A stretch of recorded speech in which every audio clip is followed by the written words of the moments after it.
c'est vrai que c'est souvent un sujet qu'on a abordé parce que c'est une question centrale, c'est le problème central et, j'allais dire, mondial, puisque jusqu'à aujourd'hui, les réfugiés palestiniens sont considérés comme les premiers réfugiés, c'est la première communauté de réfugiés dans le monde selon les statistiques de l'ONU. Donc il semble bien que ce soit vraiment un problème mondial. Il y a de recensés aujourd'hui pas loin de 5 millions officiellement inscrits donc, auprès des autorités onusiennes. Ce qui ne veut pas dire que ce sont les seuls, il y en a bien d'autres qui ne sont plus inscrits sur les registres, mais qui sont toujours en situation de réfugiés complètement. Et alors c'est vrai que aborder cette question-là, c'est aborder le fond même de l'histoire palestinienne. Derrière cette question-là, c'est la question d'abord d'une dépossession qui a eu lieu, une question de déni et une question de démolition. Les trois sont l'origine de cette histoire de ces réfugiés, mais sont toujours présents aujourd'hui, ce qui fait que ce sont en plus des réfugiés qui continuent de le devenir. Donc à l'origine, vous avez une population qui est installée au Moyen-Orient, qui se dit palestinienne, qui comprend en son sein trois religions principales, donc une majorité musulmane, mais également des chrétiens et des juifs, et qui, comme beaucoup de pays de cette région-là, aspiraient à une autonomie, une indépendance. On était dans la pleine période de l'idée de l'autodétermination si fortement prônée par les Américains. Et puis l'histoire va en décider autrement, puisque le projet sioniste ne pouvait pas se contenter d'un territoire sans éliminer la population, c'est ce qui s'est passé.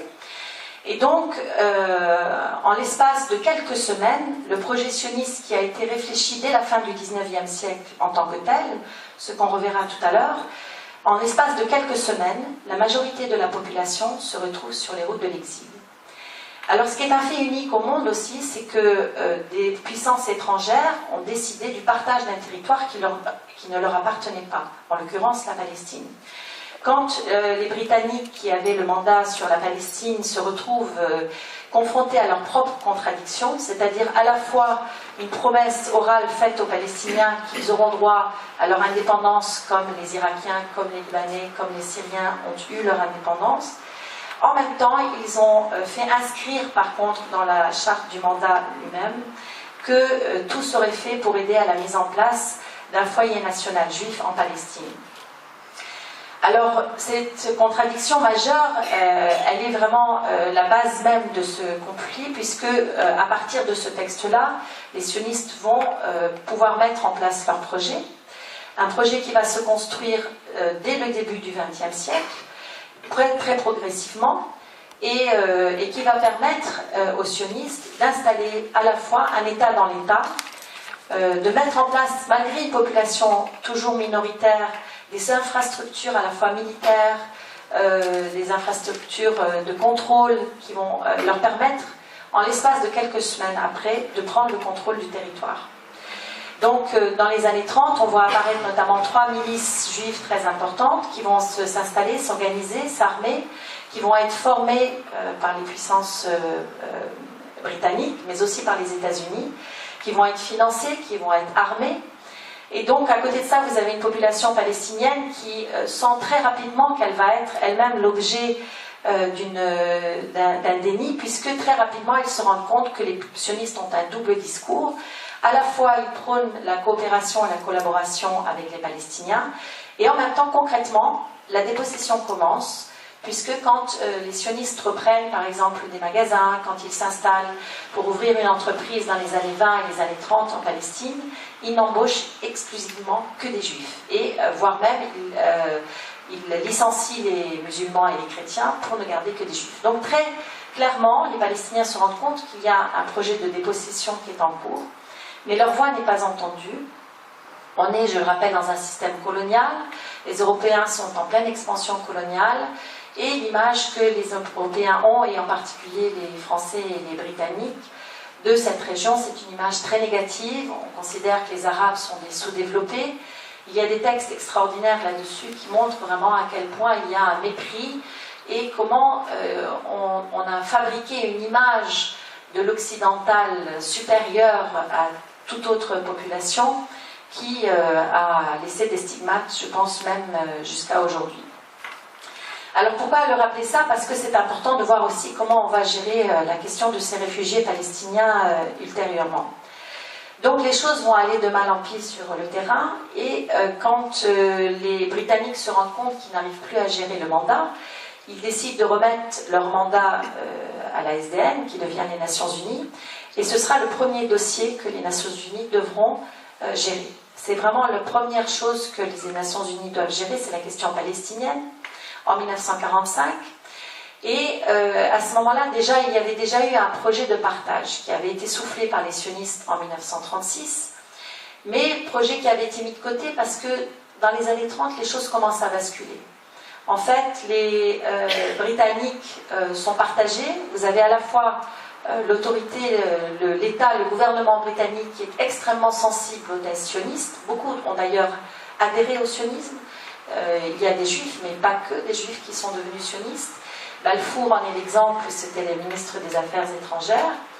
Et ils ont donc une idée extrêmement négative, eux, des Palestiniens, ne les entendent pas comme les autres, et sont donc très très enclins à faire partager le projet que les sionistes veulent mettre en place. Mais sur le terrain, les Anglais se rendent compte qu'il y a une véritable injustice majeure. Et ça, c'est un mot très important. Une injustice qui est en train de se mettre en place et dont les Palestiniens sont les principales victimes. Les années 40, ce sont aussi le début des années de terrorisme. Et contrairement à ce qu'on pourrait penser aujourd'hui, c'est le terrorisme sioniste qui est à l'œuvre, puisque dans les années 30, quand les choses commencent à bouger un peu en leur défaveur, entre guillemets, pour les sionistes, ces derniers vont donc commencer à mettre en place à perpétrer des attentats, d'abord contre les autorités mandataires britanniques et aussi contre les Palestiniens.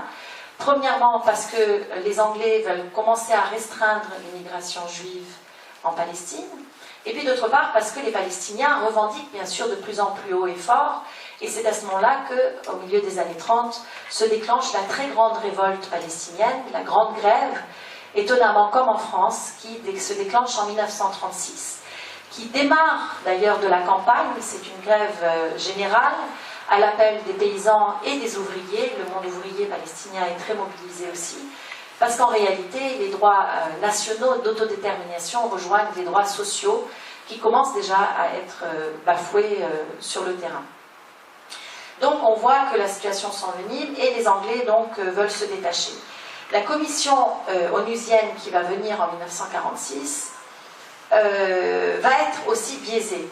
Pour la simple raison, c'est qu'a priori, les intervenants et les premières analyses qu'on voit dans les documents montrent bien qu'elle serait plutôt favorable à la thèse palestinienne, c'est-à-dire un État palestinien indépendant qui acceptait d'intégrer les populations juives arrivées sur son territoire, mais dans le cadre éventuellement avec une représentation même de ces communautés dans un État qui se dirait même un peu fédéral. Il avait été question de cette idée-là, mais que, bien évidemment, la majorité soit autonome et qu'elle ait le pouvoir sur le pays, puisque la majorité était pas. Tous ces éléments, pendant des années, les Palestiniens, les réfugiés palestiniens l'ont raconté.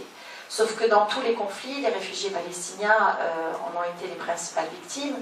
Comme ce sont les vaincus, ils n'ont pas eu droit à la parole. Ce qu'ils disaient n'était pas entendu ni par les Occidentaux, ni par les Américains. Donc en Europe comme aux États-Unis, il y avait un déni complet de cette entente.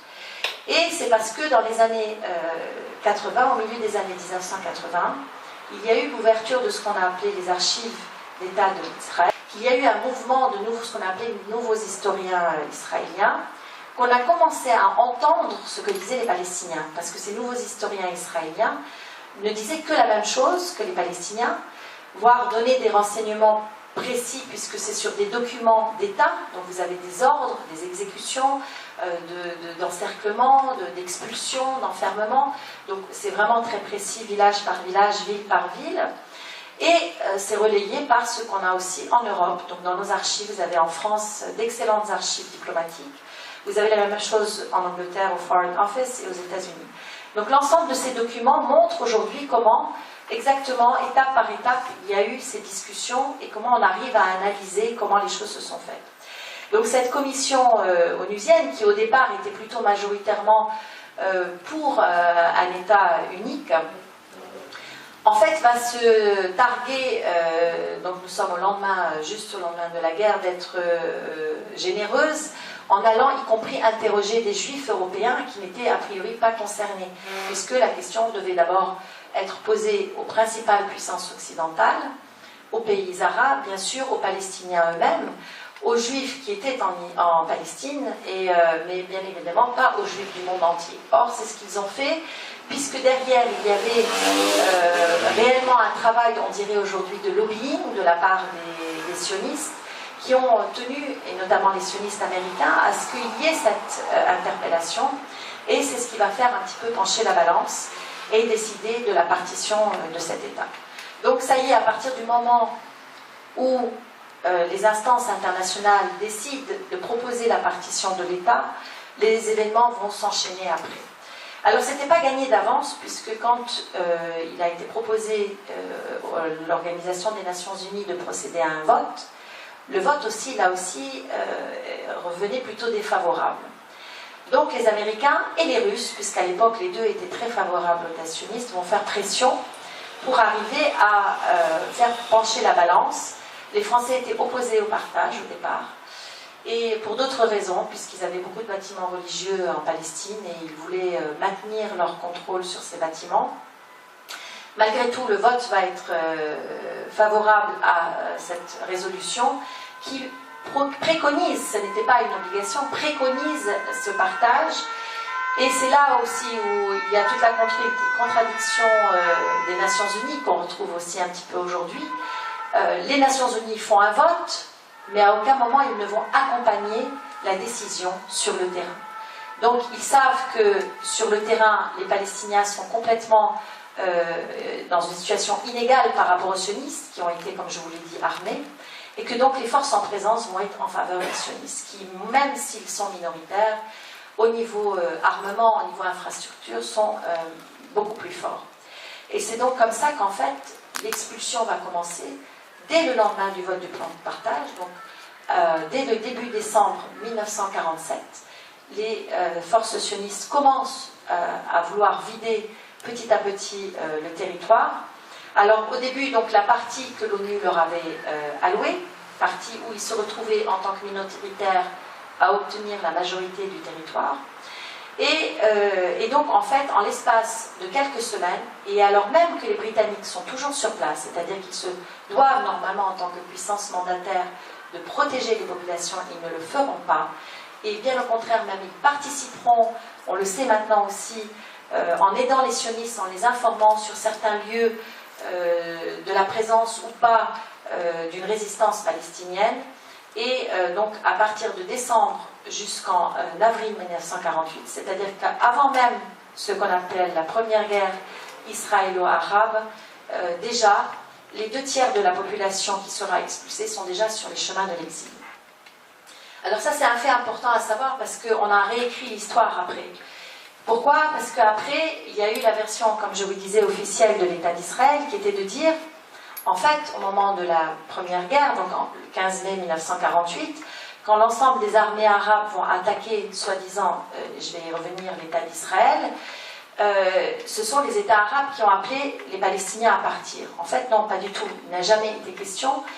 Il y a 2 chercheurs qui ont complètement dépouillé les archives sonores des radios localement et notamment de la BBC. Il n'y a jamais eu d'appel des États arabes à partir. Au contraire, il y a eu l'inverse. On disait aux gens, restez sur place. Mais ça a été vraiment à la fois un mélange de guerre, c'est-à-dire de combat. Il y a eu des massacres qui ont été perpétrés dans certains villages, et après leur publicité faite de manière à effrayer les gens. Donc l'ensemble de ces exactions ont fait qu'à la fois il y a eu des expulsions et des départs dus à la situation que les sionistes mettaient en place. Après, bien évidemment, il y a eu la deuxième histoire qu'on a racontée, qui était de dire que les États arabes avaient attaqué un État faible, petit, et que eux, ils étaient nombreux, grands et beaucoup. En fait, c'est aussi tout à fait faux. L'ensemble des pays arabes, qui pour certains n'étaient même pas encore indépendants, d'autres venaient juste d'acquérir leur indépendance, n'avaient au total que 35 000 hommes, et y compris des volontaires. pas formés de la même manière. Certains avaient participé aux côtés des Alliés pendant la Deuxième Guerre mondiale, mais à la différence, c'est que les sionistes avaient négocié leur participation contre une aide, en sachant qu'ils allaient avoir besoin d'une intervention militaire. Parce que dès le début de leur projet, donc dès la fin du XXe siècle, ils savent que les Palestiniens ne partiront pas. Ils le savent très bien, et ils le savent d'autant mieux qu'au début du XXe siècle, en 1924-25, les sionistes ont 3 pays sur la sellette. Ils ont le Liban, la Syrie et la Palestine. Leur projet, c'est de prendre les 3. Donc ils commencent à vouloir acheter des terrains sur les 3, et là où ils ont le plus de résistance, c'est en Palestine. Il faut le savoir, c'est aussi un élément intéressant. Donc en l'espace de quelques semaines, il y a à peu près 800 000 Palestiniens, entre 800 et 850 000 selon les statistiques, sur 1 250 000 habitants qui se retrouvent sur les routes de l'exil et qui aujourd'hui forment cette plus grande communauté de réfugiés dans le monde. Alors dès le début, les Nations Unies sont, je vous dis, responsables entre guillemets puisqu'ils ont laissé faire. Ils se rendent compte que c'est un échec. Pratiquement au lendemain du vote du plan de partage, ils se rendent compte que c'est la population qui en fait les frais et ils décident d'envoyer tout de suite un émissaire pour revenir en arrière sur le projet de partage. Et c'est comme ça qu'ils vont envoyer le comte Bernadotte, qui était un personnage qui a joué un rôle très important puisque pendant la Deuxième Guerre mondiale, il va sauver beaucoup de juifs, il a été responsable de la Croix-Rouge internationale. Et il est quelqu'un qui est très respecté, qui a vraiment une aura. Et il est considéré comme neutre, il est suédois, donc il est envoyé pour représenter les Nations Unies et refaire une proposition, retravailler sur le partage. Quand il arrive en Palestine, au mois de juin 1948, il n'a jamais rencontré d'Arabes, de Palestiniens encore. Et quand il arrive là-bas, il a beaucoup de préjugés. Il l'écrit d'ailleurs dans ses rapports. Il dit, il vient en étant persuadé que ce sont les Juifs qui sont à nouveau victimes, qui sont victimes de massacres et qu'il va falloir les sauver à nouveau. Mais à peine arrivé, il se rend compte que c'est tout à fait l'inverse. Et il visite les premiers camps de réfugiés. Il rencontre les Palestiniens. Il rencontre bien évidemment le nouvel gouvernement israélien et il essaye de discuter avec eux. Il se rend compte que le rapport de force n'est pas du tout comme on veut le croire en Europe. Mais il fait face à une sourde oreille, c'est-à-dire que les Israéliens ne veulent absolument pas entendre parler d'un redécoupage et surtout, on est en plein combat, les combats ne sont pas encore terminés. Les Israéliens savent qu'ils veulent prendre plus. C'est-à-dire que non seulement ils ne veulent pas de redécoupage, mais leur projet c'est de prendre tout le territoire, voire même au-delà, puisqu'ils sont toujours sur l'idée de prendre le Liban et la Syrie. Donc leur idée c'est de continuer une expansion vers le nord. Donc ils ne veulent pas entendre parler de ça, et le deuxième point fondamental, c'est qu'ils ne veulent surtout pas entendre parler du droit au retour des réfugiés. Et pourquoi c'est important à l'époque pour le comte Bernadotte? Parce que nous sommes au lendemain de la guerre mondiale, et nous sommes en train de parler de la question des réfugiés européens, puisque la guerre a fait beaucoup de réfugiés, et c'est vraiment un sujet central. Beaucoup de voix vont d'ailleurs s'en accaparer, Louis Massignon aussi, enfin il y a des personnalités comme ça, et qui disent mais les Palestiniens tombent tout à fait dans cette catégorie de gens, il faut prendre en compte leurs droits et leurs droits au retour. Nous sommes en train d'écrire la Déclaration universelle des droits de l'homme, et ça fait partie quand même des fondamentaux. Il n'arrivera pas, il arrivera tout juste à faire un cessez-le-feu, mais ce cessez-le-feu va permettre finalement aux sionistes, aux Israéliens de s'armer plus fortement, et finalement c'est un échec.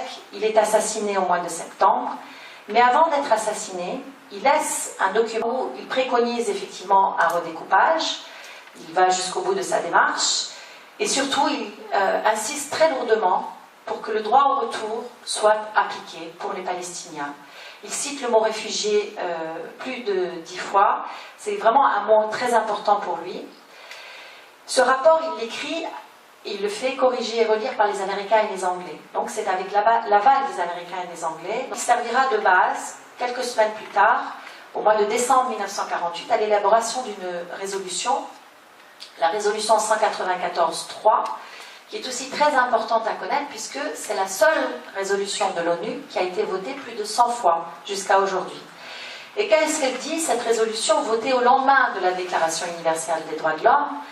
Elle reprend la base, c'est-à-dire qu'elle reprend l'idée qu'il faut internationaliser Jérusalem. Elle parle du droit au retour des réfugiés, de manière très importante, puisque c'est vraiment dans l'esprit de cette époque. Elle parle du droit à des compensations pour les pertes qui ont été subies par les réfugiés palestiniens. Donc c'est vraiment la base, 94.3, qui est aussi très importante à connaître, puisque c'est la seule résolution de l'ONU qui a été votée plus de 100 fois jusqu'à aujourd'hui. Et qu'est-ce qu'elle dit, cette résolution votée au lendemain de la Déclaration universelle des droits de l'homme? Elle reprend la base, c'est-à-dire qu'elle reprend l'idée qu'il faut internationaliser Jérusalem. Elle parle du droit au retour des réfugiés, de manière très importante, puisque c'est vraiment dans l'esprit de cette époque.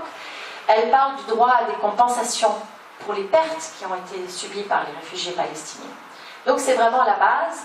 Et enfin, elle termine sur l'idée qu'il faut concilier, transformer donc une relation de guerre en une relation de conciliation entre les États arabes et Israël, et créer une commission qui en réalité serait chargée de transformer les armistices qui vont être signés quelques semaines après en traité de paix. Donc on a une base juridique plutôt favorable à ce moment-là. On a l'impression que finalement, malgré une situation qui un an plus tôt semblait désastreuse pour les réfugiés palestiniens, y compris du point de vue du droit, puisque ce vote du plan de partage était injuste d'un point de vue du droit, il y a une remise en question de cette injustice, il y a une volonté de transformer les choses. Voilà où nous en sommes. Donc cette commission de conciliation va être organisée, va se créer, et très rapidement, cette commission de conciliation, elle est confrontée à la question des réfugiés. Vous avez pratiquement 900 000, parce que pratiquement un an s'est déroulé depuis la première expulsion, cette communauté continue de grandir, ils sont dans des tentes, dans des conditions dramatiques. Au niveau de la population qui vit dans les camps, elle est estimée sur les 5 millions recensés, il y a 1,5 million sur les 58 camps de réfugiés palestiniens. C'est pas énorme en fait, quand on réfléchit, mais en fait c'est parce que les camps ont débordé sur les villes. Donc les réfugiés, il y en a beaucoup qui sont rattachés encore à l'UNRWA, qui bénéficient de l'aide, donc qui viennent au camp, ou qui vivent en marge du camp, mais qui ne sont plus exactement dans la structure du camp. Ça, c'est vraiment selon les rapports de l'UNRWA. D'abord, les sionistes et les Israéliens après ont toujours fait une grande différence entre les Palestiniens et les autres étrangers. Quand ils ont chassé les gens de Palestine, il y avait aussi d'autres nationalités. Il y avait des Grecs, il y avait des Iraniens, il y avait des Maghrébins, il y avait plein de différentes nationalités. Il y avait des Algériens, beaucoup, qui avaient d'ailleurs la nationalité française. Donc il y avait plein de nationalités. Étonnamment, les Grecs, par exemple, et les Iraniens ont été compensés, c'est-à-dire ils ont été dédommagés pour les biens qu'ils ont perdus. Jamais les Palestiniens. Les donateurs, dont la France notamment, disent qu'il faut que ça cesse, c'est-à-dire qu'à la fois humainement, mais surtout financièrement, on ne va pas continuer à donner. Donc, ils disent qu'il faut qu'il y ait un projet, que d'ici un an, il n'y ait plus de question de réfugiés. Très rapidement, au mois de mai 1949, les Israéliens font semblant de négocier. Truman, les Américains vont crier, vont hurler, vont dire « mais si, il faut reprendre les réfugiés ». En fait, les Israéliens vont accepter de jouer le jeu, mais pendant quelques jours seulement. Et en fait, c'est une période très intéressante parce que la première réunion de cette commission de conciliation va se dérouler à Lausanne. Donc ça a lieu dans un hôtel à Lausanne. Les pays arabes sont convoqués officiellement, ceux qui sont en guerre. Donc vous avez l'Égypte, la Jordanie, le Liban, la Syrie, les Irakiens. Et les premiers concernés, les réfugiés, ne sont pas invités officiellement. Les Israéliens sont là. Mais les réfugiés palestiniens, comme je vous disais, très tôt, ils ont eu conscience qu'ils allaient être l'objet de ce déni. Donc à cela tienne, ils s'invitent. Ils s'invitent tellement bien qu'ils sont plus nombreux que les États arabes. Ils sont 22 membres, alors qu'il y a une dizaine d'Arabes, pour les autres États arabes. Donc ils s'invitent, ils sont dans les couloirs. Ils ne sont pas officiellement invités dans les réunions, mais c'est pas grave, ils vont essayer de faire pression dans les couloirs, en insistant, en rencontrant les émissaires internationaux, en rencontrant les représentants arabes. Ils insistent pour faire valoir leurs droits. Donc les Israéliens font mine, le représentant français a l'air très volontaire aussi à l'époque. Et en fait, l'objectif des Israéliens à ce moment-là, c'est de rentrer comme membre des Nations Unies. Donc, ils vont monnayer, c'est-à-dire qu'ils vont marchander, ils vont dire voilà, nous on veut bien travailler sur une base, un document, mais on veut rentrer aux Nations Unies. Donc, l'ONU, la Commission, décide de leur faire signer un document qui s'appelle le protocole de Lausanne, qui est aussi, il faut le savoir, donc un document qui va être signé par les États arabes et l'État d'Israël, avec une carte derrière. Donc c'est la première reconnaissance juridique officielle de l'État d'Israël par les États arabes. Autre leçon, parce que autre histoire qu'on a racontée qui n'avait pas reconnu l'État d'Israël. Les États arabes reconnaissent, disent ok, nous on est d'accord de renégocier par rapport à une base frontalière qui est la ligne d'armistice, mais qu'on va retravailler puisque ce n'est pas une ligne de frontière. Ils signent ce protocole. Dans les heures qui suivent, l'Organisation des Nations Unies vote l'intégration de l'État d'Israël, la reconnaissance de l'État d'Israël comme membre à part entière de l'Organisation des Nations Unies. L'heure d'après, les Israéliens annoncent qu'ils ne respecteront jamais le protocole. Donc les membres des Nations Unies sont face à un dilemme. Que font-ils? Est-ce qu'ils retirent la candidature des Israéliens? Les Américains sont opposés.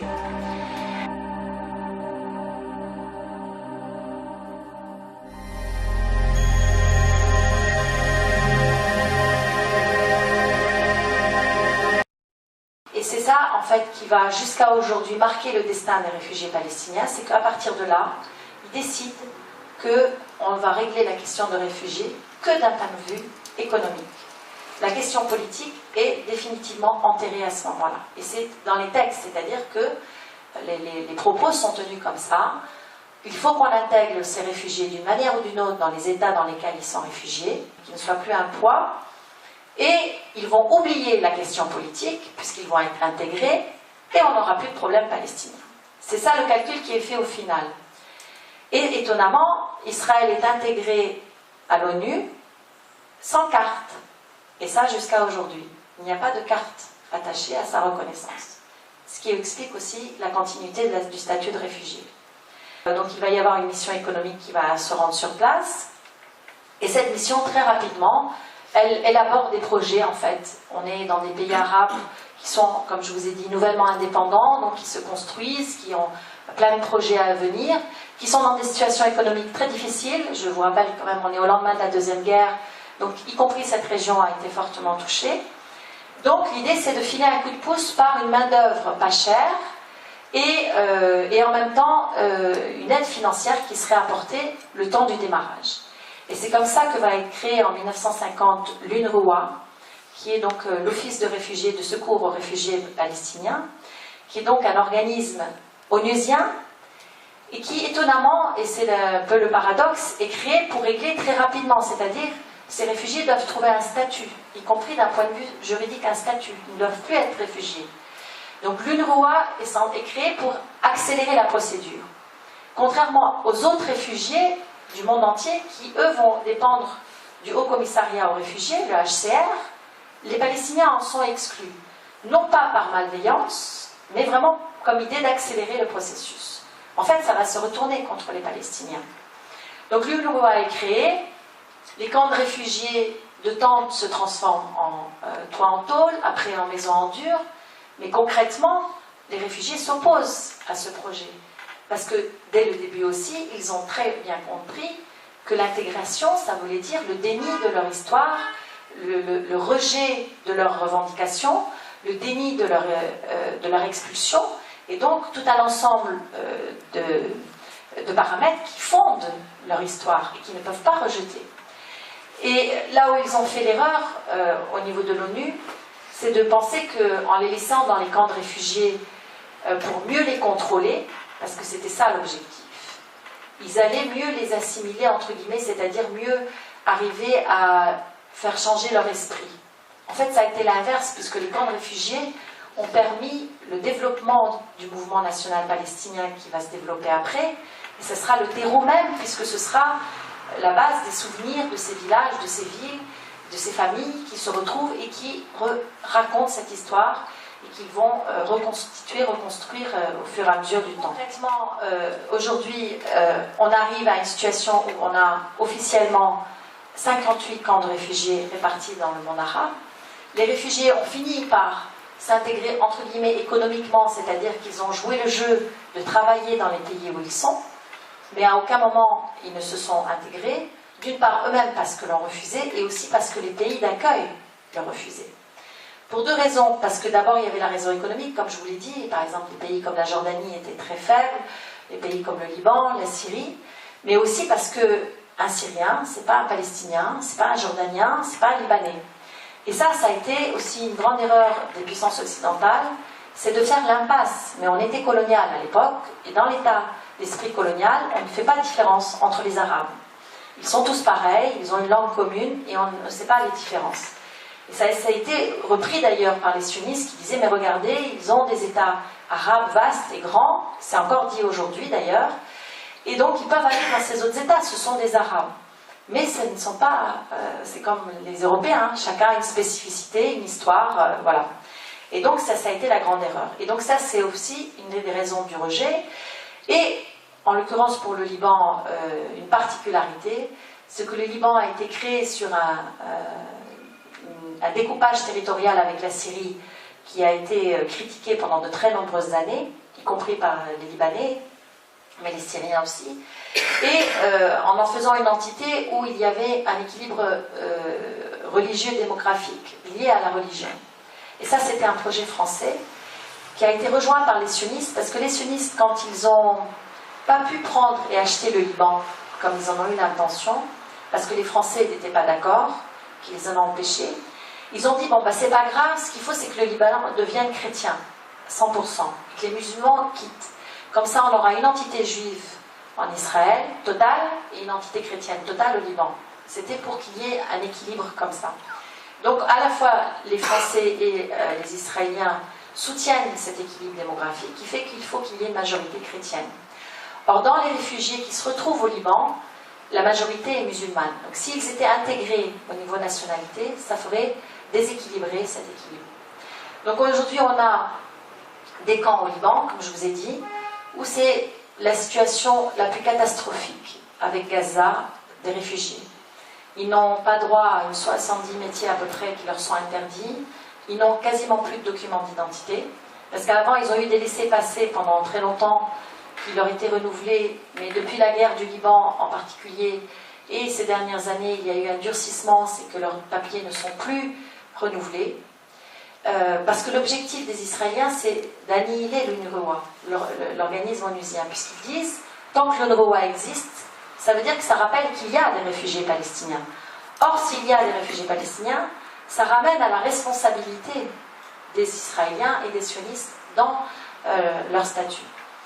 Donc, situation extrêmement difficile, et aussi difficile parce que beaucoup de ces camps sont devenus tellement grands, ils ont été, les camps se sont élargis dans la ville, mais ça reste des zones de ségrégation terribles, très importantes.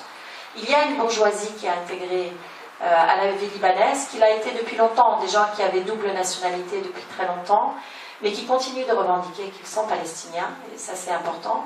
Mais bon, la majorité sont des réfugiés. En Syrie, une situation moins défavorable, là vous avez 9 camps, entre guillemets, parce que on le voit aujourd'hui, c'est que face au combat, ils sont pris en otage, parce qu'eux ne veulent pas avoir à choisir, ils sont réfugiés juste. Ils ont eu un statut correct jusqu'à maintenant, puisqu'ils ont un laissez-passer, ils peuvent exercer des métiers, il y a une aide intéressante qui est faite aussi par le gouvernement, ils ont plus de droits, disons, que les réfugiés palestiniens au Liban. La Jordanie, où là, ils ont aussi des droits corrects, puisqu'ils ont un passeport jordanien, mais qui est particulier, puisque c'est des numéros référencés qui disent qu'ils sont palestiniens. Mais ça leur permet de circuler. Et ça, c'est une autre donnée importante, parce que qui dit réfugié, qui dit impossibilité de circuler d'un pays à un autre, pas de regroupement familial, impossibilité d'aller, par exemple, un Palestinien de Syrie qui a un laissez-passer, il ne peut pas aller où il veut dans le monde arabe. Donc c'est très compliqué. Donc Jordanie, où on dit encore que la majorité de la population est d'origine palestinienne, mais bien sûr les Jordaniens comme les Palestiniens ne le revendiquent pas, puisque sinon ça rentrerait dans le jeu israélien de dire regardez, vous avez un État, c'est la Jordanie. Or, les Jordaniens sont Jordaniens, ils sont totalement différents des Palestiniens et comptent garder quand même leur pays, ce qui est normal. Alors, Gaza a une situation catastrophique, complètement encerclée, bouclée, et qui est encerclée depuis 1994. Pourquoi 1994? C'est qu'au moment des accords d'Oslo, en fait, quand il a commencé à y avoir des négociations sur un début d'autonomie, entre guillemets, palestinienne et le soi-disant retrait israélien des territoires occupés, Gaza était encerclée à ce moment-là et enfermée, emmurée. Et souvent on oublie que ça date de 1994, c'est-à-dire que pendant qu'on négociait les accords d'Oslo, les Gazaouis se retrouvaient enfermés avec les colonies, puisqu'au départ il y avait les colonies à l'intérieur. Ils étaient enfermés avec les colonies, interdiction de sortir du territoire par l'air, par la mer, par l'eau, enfin par la terre, et en plus avec des restrictions au niveau du travail, parce qu'à l'époque il y avait encore quand même des travailleurs qui allaient en Israël, mais très régulièrement c'était fermé. Des restrictions aussi pour les marchandises, ça date de 1994, cette situation. Elle s'est aggravée avec le temps, au point d'aujourd'hui de devenir une vraie prison, mais c'est quand même très ancien. Donc ça explique aussi la situation d'exaspération de la population. Donc une situation très très difficile à Gaza. Cisjordanie est aussi difficile parce que depuis Oslo et le découpage territorial qui fait qu'aujourd'hui il y a 3 cantons grossièrement, des routes interdites aux Palestiniens, des checkpoints, à peu près 700, des barrages, des colonies, la colonisation qui a été mise en place à partir de 1967 comme moyen de prendre la terre de manière définitive. Donc la colonisation a bien évidemment accentué la pression israélienne et la pression sur les réfugiés. Donc l'UNRWA continue de fonctionner bon an mal an. Elle gère les questions d'éducation, elle gère les questions de santé, les services sociaux, le financement de micro-projets, les infrastructures des camps, les programmes d'urgence, puisque Israël continue d'attaquer régulièrement les camps de réfugiés qui sont sa bête noire. Mais il y a 2 choses que l'UNRWA ne gère pas et n'a jamais gérées, c'est la protection et la sécurité des réfugiés. En sortant les réfugiés de la sphère HCR au commissariat aux réfugiés qui gère les autres réfugiés, les réfugiés ont perdu ce droit. Alors depuis 4 ans, l'ONU, et comme le statut n'a pas duré 1 an, mais que vous voyez, on est aujourd'hui en 2012 et que ça n'a pas bougé, l'ONU a lancé un groupe de travail avec le comité des droits inaliénables du peuple palestinien qui dépend de l'ONU à l'ONU, qui se réunit maintenant tous les 2 ans. Ils ont donc un groupe de travail qui est chargé pendant ces périodes-là d'essayer de réintégrer le statut UNRWA au statut HCR. Donc c'est un statut qui va permettre non seulement aux Palestiniens de bénéficier d'une protection et d'une sécurité qu'ils n'ont pas, réfugiés, et aussi par rapport au droit international, à l'application de certaines règles.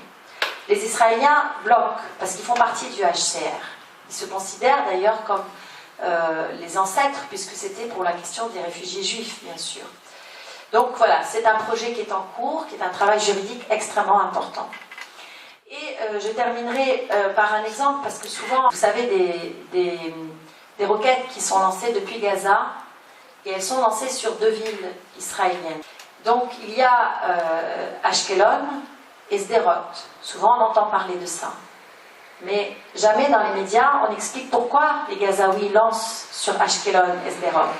Parce que ces 2 villes, Ashkelon en arabe, d'où vient d'ailleurs l'échalote en français, et Sderot qui était le village de Najd, qui existait avant, la petite ville de Najd qui était là avant, ont été totalement chassés et vidés de leur population en 1948 et en 1950. C'est-à-dire, ça a été d'abord dans la première vague en 1948, et ça a été fini de nettoyer en 1950. Ils sont tous à Gaza, et ils sont au nord de Gaza.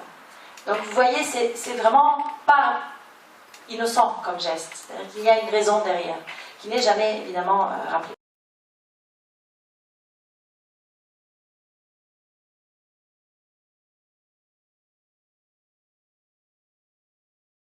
Quand ils ont expulsé les Palestiniens, les sionistes et ensuite les Israéliens, puisqu'ils ont continué à expulser jusqu'en 1953, Il faut savoir que la Nakba, ce qu'on appelle la catastrophe, l'expulsion ne s'est pas arrêtée avec la guerre. Les Israéliens ont continué à expulser jusqu'en 1953. Ils ont repris les expulsions au moment de la deuxième guerre israélo-arabe en 1967.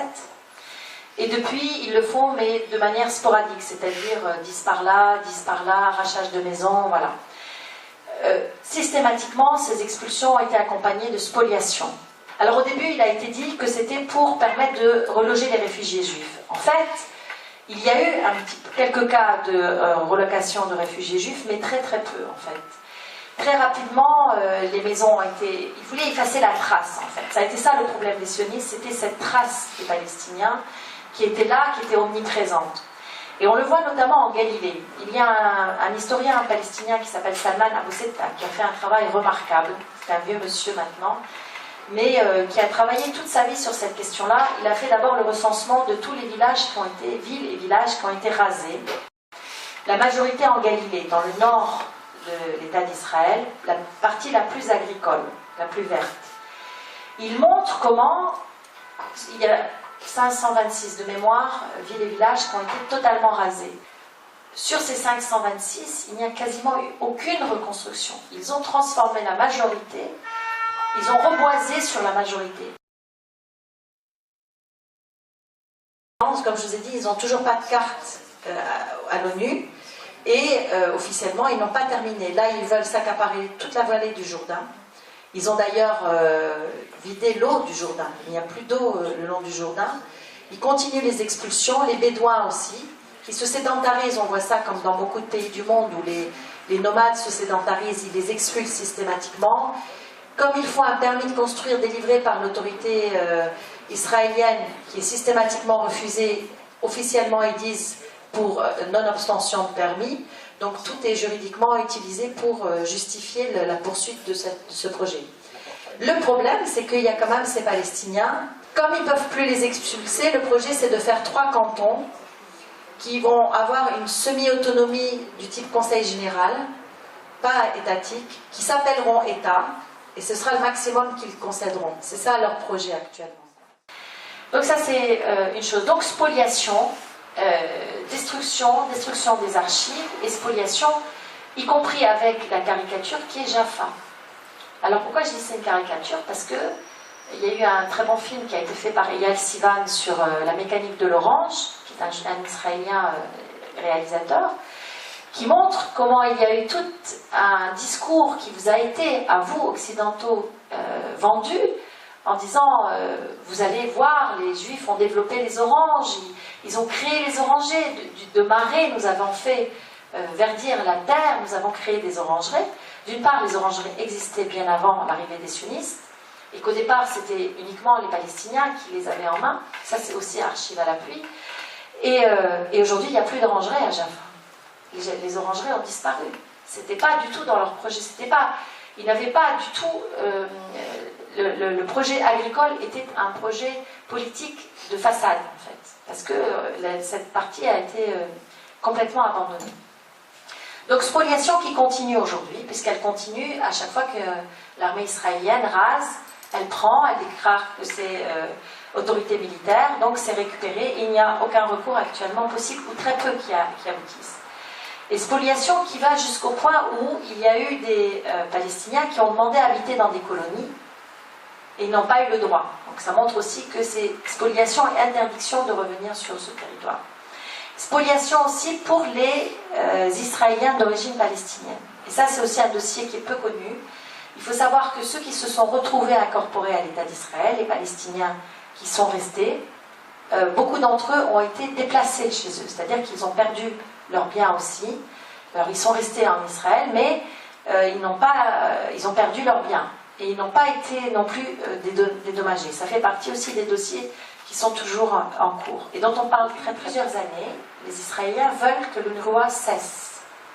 Donc il y a un travail de lobbying qui est extrêmement puissant, qui a failli aboutir au lendemain de la signature des accords d'Oslo, qui est d'abord fermeture des bureaux à Vienne, transfert des archives à Gaza et après bombardement des archives. C'était ça l'objectif, parce que les réfugiés sont répertoriés par l'UNRWA. Ils ont des registres. Les réfugiés Et les descendants de réfugiés, jusqu'à aujourd'hui, ont une carte qui leur permet, qu'en cas de droit au retour et de compensation, de faire valoir leurs droits. C'est une carte qui est mise à jour régulièrement. Donc il y a un fichier. Et donc les Israéliens veulent éliminer ce fichier et éliminer l'aide. Parce qu'ils disent, si vous aidez les réfugiés, ils vont continuer à être réfugiés. Et d'ailleurs, il y a eu une intervention au HCR il n'y a pas longtemps dans ce sens. Donc, l'UNRWA a eu moins d'argent ces dernières années. Leur budget a diminué, mais le nombre de réfugiés continue d'augmenter. Et au Liban, c'est flagrant. Ils ont eu parmi les plus fortes baisses de budget. Donc, situation sanitaire sociale qui régresse, situation politique générale au Liban post-guerre qui n'est pas facile, où les Palestiniens ont été à nouveau stigmatisés, qui du coup a renfermé les Palestiniens dans une situation interne catastrophique, qui a attisé les discours politiques, qui ont été d'ailleurs nourris en cela par ce qui se passait en Palestine, en Israël, entre le Hamas et tout ça, donc qui a ressurgi sur la vie des camps. Donc ce n'est pas une question confessionnelle en tant que telle, c'est surtout une question politique en fait au final. Avec l'enjeu, pour résumer, mais on pourrait en parler, de dire est-ce qu'on continue de suivre l'OLP, qui a été présente au Liban longtemps, qui est dans un travail de négociation depuis de nombreuses années, ou est-ce qu'on rejoint le Hamas, dont le discours politique est qu'Israël reconnaisse d'abord la création de l'État palestinien, et on verra après si on reconnaît l'État d'Israël. En gros, je schématise. Donc les débats, ils se font là-dessus. Ajouter à cela, du fait de la paupérisation, du fait de retrait de l'UNRWA, l'intervention d'associations caritatives à connotation effectivement religieuse, qui sont maintenant présentes, bien sûr majoritairement musulmanes, puisque la population est majoritairement musulmane, mais les chrétiens aussi, notamment les Américains aussi commencent à intervenir, et qui sont dans une logique, eux, d'intervenir pas d'un point de vue humain national, mais d'un point de vue de renforcer la question religieuse. Après Oslo, les Occidentaux ont commencé à dire « Ah bah, on va recaser, on va réintégrer les réfugiés du Liban », sous-entendu pas les autres. Parce que le Liban, il faut à tout prix qu'il reste à majorité chrétienne. Et en plus, leur situation est catastrophique. Donc il y a un projet qui consisterait à installer les réfugiés palestiniens du Liban dans le Sinaï, de création d'une ville, et c'est un projet israélien en fait au départ. Alors je ne sais pas où ça en est aujourd'hui, mais c'était une des possibilités, puisqu'il était exclu qu'Israël les accepte. Ils étaient 400 000 encore il n'y a pas longtemps, mais j'ai lu un rapport il y a 2-3 jours où ils disent en fait du fait de leur situation catastrophique, ils seraient aujourd'hui plus que 250 000, mais ça c'est à vérifier. En tout cas, l'idée c'est de les installer là, parce que la Cisjordanie, avec les checkpoints, les machins, les trucs, il n'y a plus de place. Gaza, c'est surpeuplé, donc voilà, il restait cette option-là. Voilà, ça c'était les dernières infos, ce qui avait fait dire qu'effectivement, il n'était plus question de droit au retour pour les autres.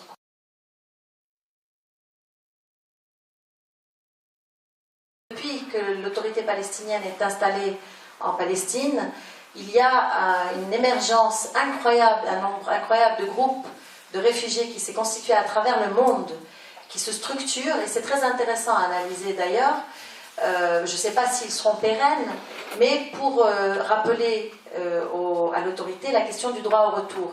Et pas seulement ça, c'est que dedans il y a 3 volets en fait. Il y a le rappel du droit au retour, mais il y a le rappel des réfugiés dits de 48, ce qu'on appelle, les réfugiés dits de 67, et les réfugiés de l'intérieur, c'est-à-dire les Palestiniens israéliens, dont je vous ai dit, dont on n'a pas parlé. Parce qu'ils sont, quand il y a des négociations entre Israéliens et Palestiniens, leur dossier n'est jamais sur l'agenda. Parce qu'ils ont été dépossédés, pareil. Ils ne sont pas à plein droit, etc. Ils n'ont pas le droit au regroupement familial, notamment la question sur Jérusalem est très fortement posée. Donc il y a ces trois pôles, enfin, j'allais dire, 3 situations majeures. Et donc, effectivement, il y a des associations de réfugiés qui se réunissent, qui font des congrès. Bon, après, je ne sais pas, au niveau du droit, au niveau de leur impact, ce que ça donnera. 20%, parce que c'est le maximum qu'ils voudront atteindre. Et ça a été dit en 1905. Zangwill, que vous avez vu dans le film, vous savez, ce sont tous ces leaders qui ont construit ce projet-là, qui avaient tout à fait conscience qu'il y avait la population, puisqu'on le voit dans leurs écrits et dans les réunions secrètes qu'il y a eu. Et ils ont défini que pour qu'il soit juif, enfin, viable d'un point de vue de judaïté, il ne fallait pas que ça dépasse 20%.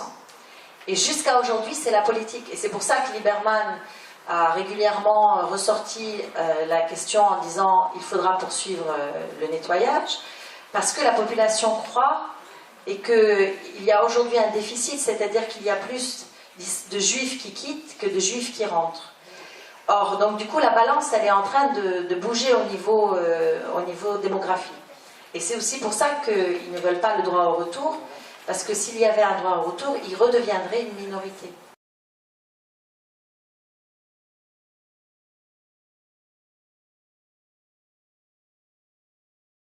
Les Palestiniens israéliens sont des citoyens de troisième zone. Je dis troisième parce que avant il y a deux catégories.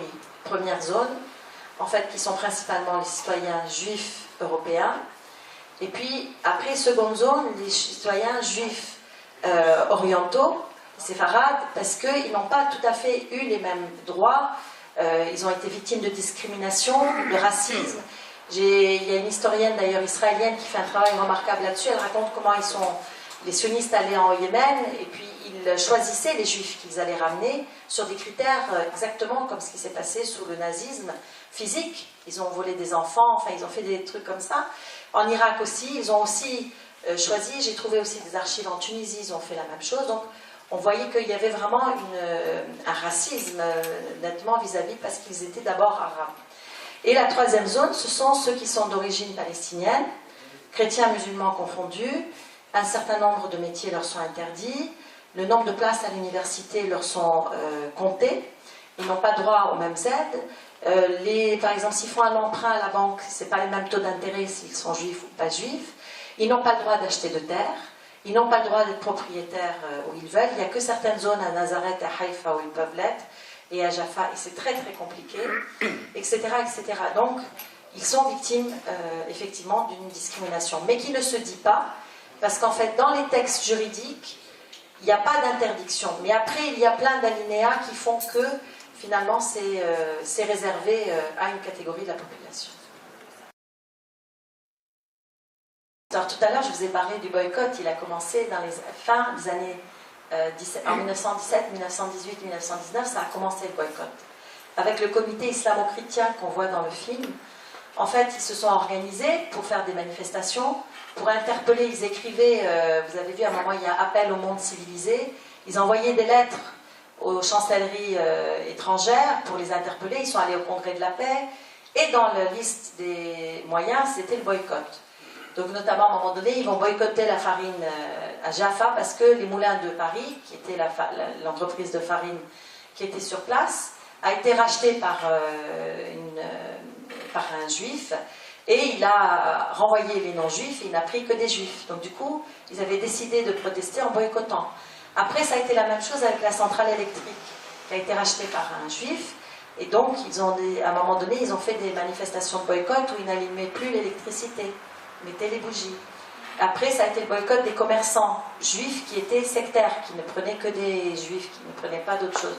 Donc le boycott est une histoire ancienne, en fait.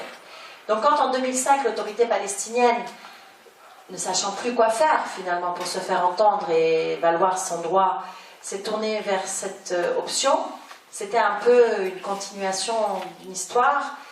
Moi je pense que c'est intéressant, on a eu le préalable de l'Afrique du Sud. Le boycott permet de faire prendre conscience, c'est un bon moyen. Vous savez, les gens, je disais tout à l'heure, je fais pas mal de conférences et dernièrement j'en ai fait pas mal dans le monde rural. Et j'étais dans un endroit où il y avait 150 personnes, je crois quasiment que des paysans, et beaucoup habitent en Palestine, et tous font le boycott. Ils vendent de l'huile d'olive sur leur ferme, alors qu'ils sont producteurs de beurre et de crème, c'est extraordinaire. Et ils prônent le boycott, parce que la terre, ça leur parle. Et en fait, ils adhèrent à ce projet, c'est non violent, en même temps ça dit les choses, et puis en même temps ça met le doigt sur le rapport à la terre. L'huile d'olive, elle est faite par des Palestiniens qui ont une histoire avec leur terre. Voilà, je pense que c'est... La question de Palestine, c'est pas simplement la question, effectivement, palestinienne, c'est la question qui vous touche tous. Ça veut dire si vous ne vous battez pas pour le droit en Palestine, c'est que vous êtes prêts à le lâcher ici. Parce qu'il y a la question de l'eau, de la terre, des OGM. Les Palestiniens sont inondés d'OGM par les Israéliens et par les Américains. Il y a la question des droits humains, il y a toutes ces questions essentielles pour lesquelles on se bat ici. Là-bas, elles sont mises à plat. Si on accepte ça là-bas, ça veut dire qu'un de ces 4 matins, ça va être le cas ici aussi. Et donc, effectivement, le droit, il est aujourd'hui imparfait, international. Mais c'est ce qu'on a de mieux, entre guillemets, et c'est à nous et aux puissances, à chacun, de...